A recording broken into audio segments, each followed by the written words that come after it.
They were both young, in their early 20s, but By Ayanna was that. at the highest level of leadership, while Teres was near the bottom.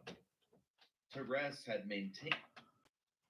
I didn't mean to start that quickly. I don't know what happened. I thought I was just taking the thumbnail, and then now I'm in this weird meta liminal space. I'm shifting my shit. There's all these weird shadows on the walls. I need a fancy setup with lights and shit. One of these days I'll do it.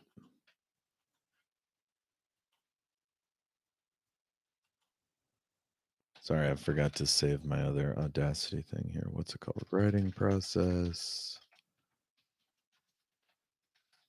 Serpent's Kiss. Chapters 3 through 6. There we go. I'll start a new one. This is for the podcast. I'm recording this for that. All right. How's everybody doing? Since you made it this far, you already know what's up. This is a thing I do on my show. Everything is awesome. Read a little stuff from my work.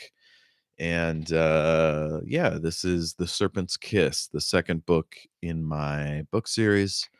I think we're up to chapter 7 now. Yeah, here we go. Chapter 7. Teres.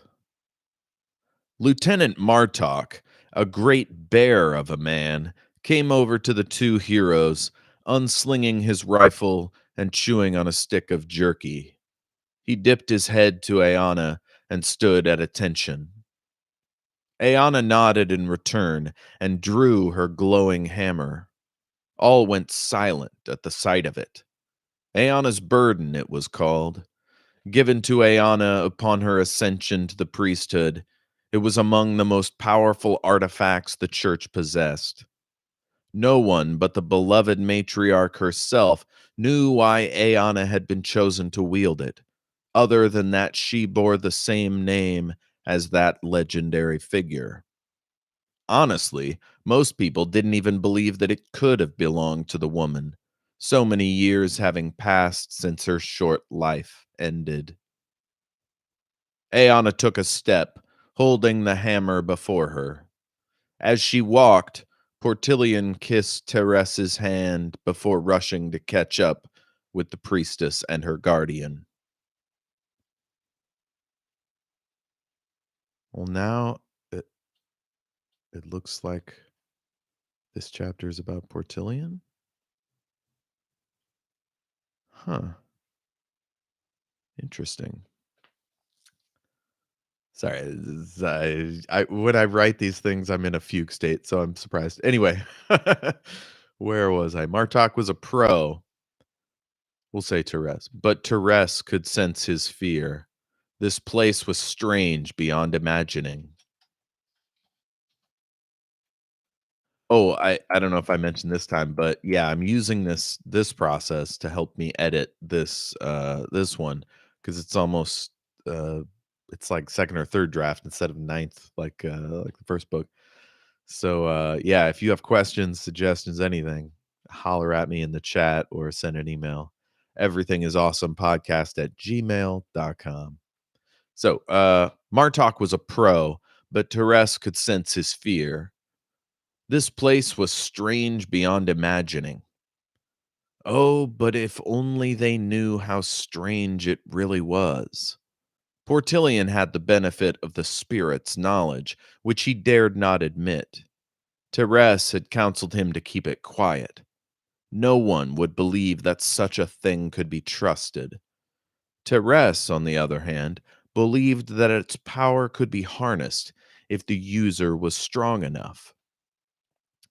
Teres was so smart, so capable, Portillion was forced to agree.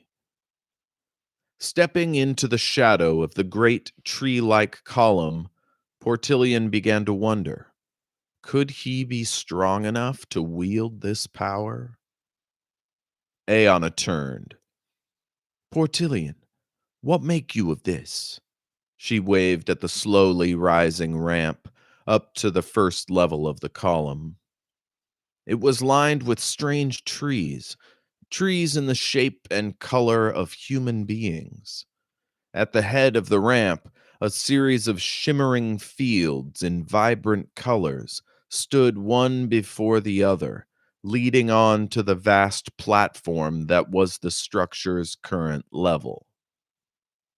Portillion studied the scene. Turning to Ayanna, he spoke in a low tone. Beloved mother, I am certain that these trees are sentient. It's possible that they may provide insight as to the nature of this place. The fields, on the other hand, are a mystery. My guess, though I am uncertain, is that they are different sensors, akin to the sensors on Grundle's control unit, which will study us as we walk through them, presumably delivering the information to whomever guards the ladder. Therese smiled. Though she was well back from Portillion, she heard his words in her mind. They were so close, so bonded by love and affection, even their thoughts were one in the ether. She projected a quick vision of herself in her bedroom, the night they first found one another. She felt his embarrassment, felt him whisk away the memory, trying to focus on the task at hand. She felt his arousal, shared it, in fact. It excited her to know she could have such an effect on him, even at a distance. Martok, move forward and engage the trees. I would know if they mean violence. Ayanna's voice was firm and commanding. Portillion marveled at her development. Despite her youth, she sounded like the matriarch supreme she was fated to become. So, yeah, what am I saying? Uh, when I write these things, I'm usually in the POV of someone, and in this one, I was sort of jointly Portillion and Therese, which makes sense once you sort of uh, find that they're sort of sharing thoughts in this place. So maybe I'll do Portillion slash Therese, or maybe I will do as I've been threatening this whole time, which is getting rid of the people's names altogether and it being a little loosier, goosier. So we'll see. Do you have thoughts? Share them with me. I'll listen, probably. All right. Chapter 8. Martok walked carefully, gigantic broadsword in hand, stopping before each pair of trees and studying their subtle movements. After he'd been satisfied by their harmlessness, he moved on to the next pair. As he walked, Ayanna prayed. She could sense Portillion's apprehension. This trip had only been possible due to his efforts in capturing the statue, and his knowledge was critical to their success. He had a lot to prove. Portillion, are these beings sentient? Do they speak to you? Portillion shook his head. If they are, they're not speaking in a register I can perceive. Perhaps they are merely sentries, like living cameras, feeding information to a centralized security area. It was an interesting supposition, and one that made sense. Were this a fortified city above ground, no doubt there would be watchtowers and guardsmen keeping in touch with their higher-ups inside the structure. If the number of beings in this place is small, it would be smart to use magic to monitor new arrivals. The energy rings were a different story. Martok! She shouted out. He turned to face her. Sheathe your sword! Walk to the edge of the colored rings! Martok did as she commanded, standing just before the first energy ring and awaiting further orders. No one said a word. A bird cried. At least, it sounded like a bird, but who could really say in a place like this? It felt like it was coming from the east, but which way was the sun coming up? Or was there a sun at all? She bowed up, gripping her hammer. ah! She bowed up, gripping her hammer tightly. She looked back over her shoulder, making direct eye contact with Grundle and her brother, then whipped her head back to front. Grundle's weight shifted to one leg. The earth trembled, wobbling frequencies of air and sound colliding inside their ears. Some of Reynolds' men shifted, intimidated perhaps by Grundle's size and fearsome reputation, and possibly by his fearlessness in the face of certain death. "You're a good man, Mr. Verkelet. It's a shame we couldn't have been better friends before this bitter business." She smiled back at him, eyes shining, wielding a thumbs up gesture. She barked over to the wizard. "Portillion! Join Martok on the bridge!" Portillion whirled his head around, his eyes saying, but not saying, what he was clearly thinking, which was, "What the fuck?" "Blessed Mother, I have a few concerns regarding this," he half gestured to the scene on the bridge, "course of action." Aeona stared at him for several seconds, then shifted her gaze over to Terese, the virginal holy concubine of their prideful wizard friend.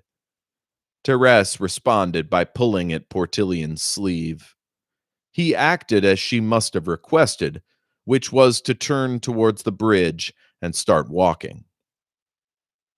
Terese was a hard one to read, immensely gifted, but closed off, not yet open to the mercies of her not yet open to the mysteries of the merciful daughter.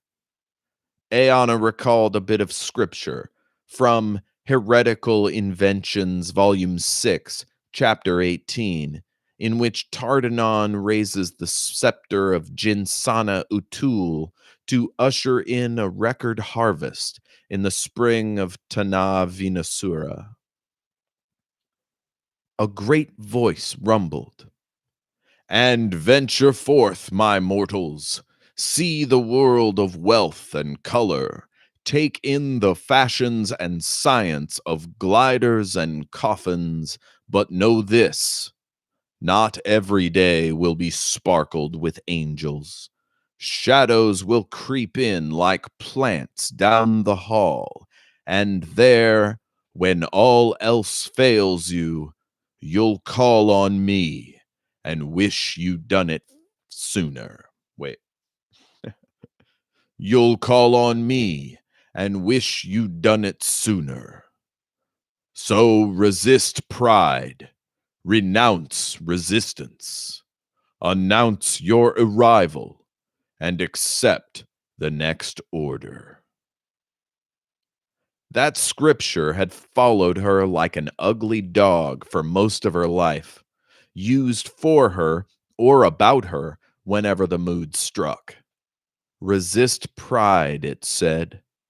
Sure, in my family, you need pride to survive. But that's the thing.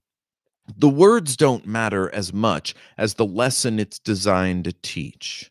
That giving into faith and love of humanity is a choice, a radical choice, and one that requires maximum surrender. I may be a proud bitch, but I know my limits. This little girl acts like nothing can touch her. We'll see about that. May the goddess protect her. It is as she wills it. Yes. So yeah, big long quote from a poem. This is kind of Rumi is my favorite poet. If you don't know him, read his work. He's great. Jalal Uddin Rumi, or maybe Rumi was his nickname. Anyway, he was a Afghani, Persian, somewhere in there, poet. He's great. He writes a lot of like God says this and like tense changes, and every line has like three meanings. It's pretty great. So so this was kind of that sort of vibe. Um Basically Ayana just musing about how prideful Therese is, and she needs a little training. Let me hit this. So yeah, the way the Church of Zora works is you join it when you join it, you know, sort of like the Catholic Church, I guess. And you bring whatever skills and talents you have there, and then they grind down your rough edges, work the pride and social crap out of you so that you're what's the word? A good vessel for Zora. Therese joined recently, you know, maybe a year ago rather than 6 or 7 for Ayana. So it makes sense that Ayana would be like, this girl ain't acting right. Chapter 9. Reynold. His sister seemed determined to show him up, not agreeing verbally to his commands, rather issuing her own issuing her own orders that may or may not serve his interest. They were equals in all ways, familial and politic. Elder son, younger daughter, head of household, powerful priestess. Neither could afford to alienate the other. It was up to them to project an aura of confidence that would ease the tension of the troops. He waved one hand, non-verbally asking, "Hello? What are we doing?" She waved him off.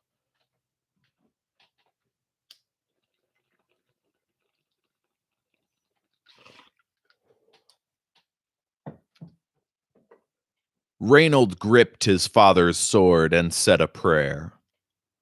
"Goddess, guide my arrow true. Anoint me with that most purifying balm, righteousness." The blade was called Shisedika, or Righteous One. It was generations old, a piece of Lunari history.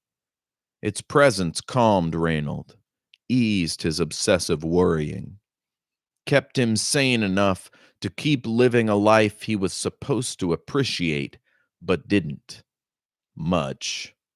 June was great, amazing even, but she couldn't fill the hole in his heart the way that drinking and gambling had before he quit. And his sister's disdain had hurt him deeply. He could still hear her critical words, shaming him for wanting to experience some fleeting form of happiness. She was so rigid, so exacting in her adherence to accepted standards.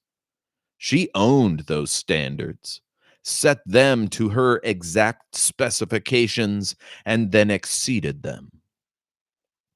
She was a greater leader than he would ever be.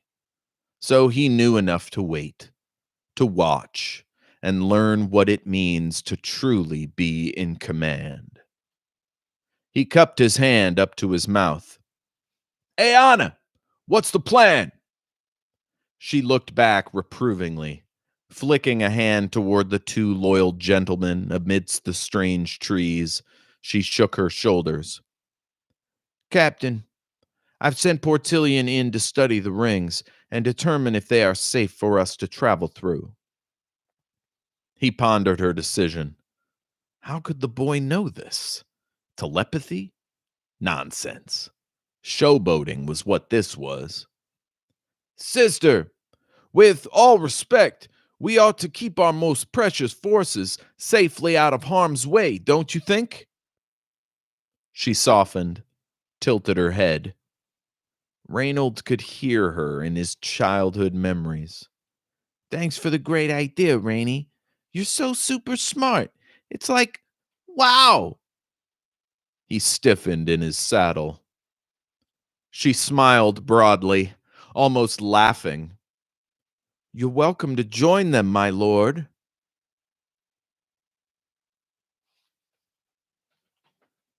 Oh, man. This is just straight up. If you don't have a sibling, you won't get it. You know, I love, you know, I have a difficult relationship with my brother. But this is a way to like explore that, from the side. My books are full of brothers and sisters that get along, those that don't, movements in either direction. But one thing is constant: brothers and sisters fuck with each other. So get ready for more of that. It's like, wow. Yeah. Reynolds more like my brother, and I'm more like Ayana, but they're my characters, so of course they're all me. Let's do one more. Chapter 10. Martok. Martok was freaking out. He was a professional, however, so fear must never show on his face. The rings pulsed and vibrated at slightly different frequencies. Strange sounds seemed to float from one to the next, changing slightly as they traveled, similar to an ambulance's siren as it came closer or moved further away. Martok felt a shudder as the wizard reached his flank. What are they, wizard? Portillion smiled. Smug child. Hard to believe he's a hero. The boy was more likely to be seen shopping in High Court than saving lives on a distant world. They appear to be sensors. Each one is tuned to a different frequency, radiating in slightly different patterns that mimic the actions of elemental magic. He pointed his wand, a slender silver jobby with a single green gem along its length. Notice the first field. As one gets closer, one notices a faint increase in temperature, as well as a hint of heat mirage affecting the view of what lies beyond. Portillion took another step. I'm generating a cold field to counteract the heat of the first ring. Chances are it's unnecessary, but if anything, it will tell whoever monitors these that we are employing magic. In a diplomatic situation like this, it's best to lay all your cards on the table. He smiled conspiratorially. Most of them, anyway. Martok stared at the skinny wizard. He turned back to the captain and waved. Stargazer tipped his head. Martok turned to Portillion and nodded his as well. Portillion advanced throughout the rings, each time modifying his shield to counteract the effects of the ring's power. Martok shouted, Wizard, is it safe? Portillion looked around, shrugged his shoulders, and said, Yes? Martok looked back to the captain, nodded, and walked forward, holding his mighty blade like a shield before him. There was a faint melody, as if an angelic choir was singing on the other side of a thick wall. Air whooshed into his ears, then dissipated harmlessly around him. He felt clean. A tiny circle of moisture appeared around his feet as the hot air of the ring met the coldness of his boots. Once he'd made it through all 6 rings, he took in the sights and sounds of this amazing structure. It looked a lot like the fabled Tree of Life, crawling with odd sculptures, crawling with odd structures and plants and even people, or what looked like people, at least from this distance. As he came through the last ring, which had bathed him in a warm yellow light, he smiled over at Portillion. He sheathed his sword and laughed. "How about that, wizard? A lot of fuss over nothing." Portillion smiled and turned back to face the party. He waved his arms for them to come forward. Martok eased off a gauntlet and began rubbing his fingers. All of this not fighting was getting to him. "I don't know how you people stay engaged. Without actual combat, what is the point of adventuring?" Portillion shrugged. "To be honest, I've never been much for fighting. I always figured we'd get a lot more accomplished if we didn't spend so much time swinging swords at each other." Martok looked at the boy, confused. It was hard to believe a Lunari noble wouldn't enjoy the idea of battle, if not its execution. But the boy was small for his age, soft, weak even, so it made sense. Men Martok's size didn't really have a choice. When you're the largest kid in your class, the fighting usually comes to you. Just then, the beautiful spirit woman drifted down out of the ether to greet the two explorers. "Gentlemen, welcome to our home. We are so glad you managed to find us. It's been quite a long time since we had visitors from the outside world." Martok was embarrassed. This woman, alive or no, was barely dressed. He wondered if perhaps the women of this place were more free-spirited than those in Calustria. It had been too long since he'd sampled the fresh fruits of a new locale. 'Twould be a shame if he was required to marry them first. Soldiers, as it turns out, don't get paid too awfully well. Thankfully, Captain Stargazer was quite generous with his funds. Martok was flush and ready to spend time engaging in the more relaxing pursuits. God's willing, he wouldn't have to kill too very soon. Martok had had enough of killing. The Stargazers had too many enemies. Sooner or later, he'd be a step too late, and that would be it. And sooner even than that, events could unfold that might make him never want to pick up a sword again.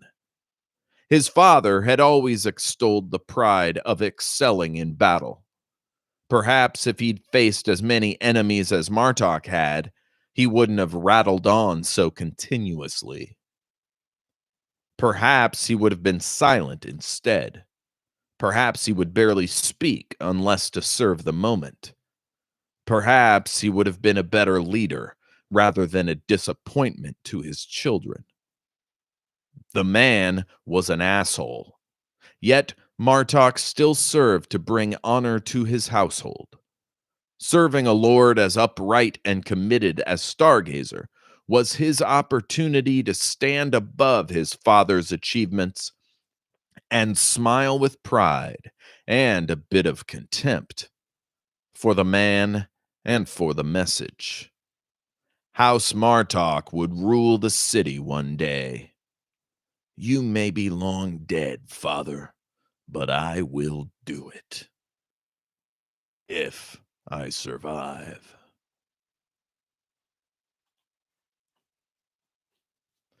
Yeah. So this is a new character. I think he was only in one scene in book one.